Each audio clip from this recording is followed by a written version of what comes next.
şehirden kaçmalıyız dedi Ceren. Yapabilir miyiz kaossuz dedim, sadece gülümsedi. Haksızlığa baş kaldırır, eylemlerin kadınıdır. Ölmeyecektir almadan, İntikam istesi kabartır. Ceren başkadır, bilemezsin. Ruhu nerede saklı göremezsin. Coşturur, ilham verir, yeniden doğurur hep beni.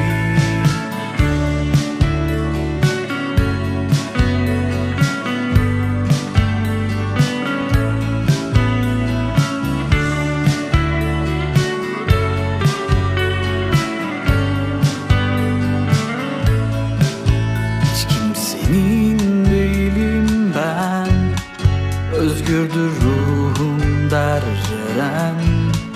Şu zavallı gezegende yalnız değil miyiz zaten? Hiçbirimiz sağ çıkamayacağız bu berbat hayattan dedi. Her şeyi herkesi boş verip vuralım yollara hadi. Ceren başkadır, bilemezsin. Düşlerine renktir, göremezsin. Yola çıkarır, yoldan çıkarır, her zaman tazeler beni. Yanımda o var, saçında rüzgar, kaçıyoruz özgürlüğe.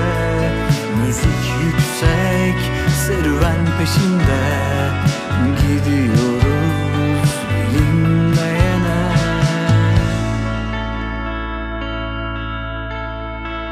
Ceren başkadır, bilemezsin. Ruhu nerede saklı göremezsin. Coşturur, ilham verir, yeniden doğurur hep beni. Ceren başkadır, bilemezsin. Düşlerine renktir, göremezsin. Yola çıkarır,